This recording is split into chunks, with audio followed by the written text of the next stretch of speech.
Hello guys, সবাই কেমন আছো? আশা করি সবাই ভালো আছো। আমিও খুব ভালো আছি। তো চলে এসেছি আজকে আবার নতুন লোডিং পয়েন্টে। তো দেখে নাও আজকে কি লোডিং হচ্ছে। তো চলে এসেছি আজকে হচ্ছে আমরা মানে পশু পাখি সবার খাবার এবং ওষুধ এইসব এতে চলে এসেছি ওষুধের খামারে। তো এখন আমাদের গাড়ি লোড হচ্ছে।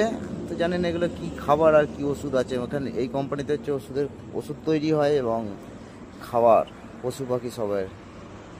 ওই ড্রামে যেগুলো রয়েছে এগুলো হচ্ছে গরুর খাবার না ওষুধ ঠিক আমার জানা নেই। তো আমাদের গাড়ি লোড হয়েছে বলাগড় থেকে।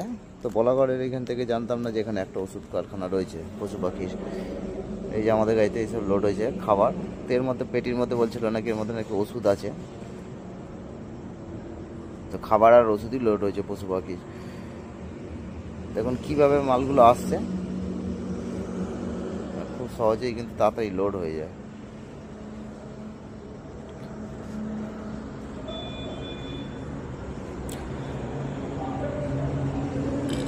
তো আমরা এই মালটাকে নিয়ে যাব কোথায় সেটা আমি ওখানে গিয়ে দেখাবো। ওখানে আমি কোথায় যাচ্ছি বা কি করেছি তো এখন এটা করলাম না। তো ভালো ভিডিও অবশ্যই দেবো ওখানে যেখানে যাচ্ছি সে ভালো জায়গা আছে। তো দেখতে থাকো পুরো ভিডিওটা।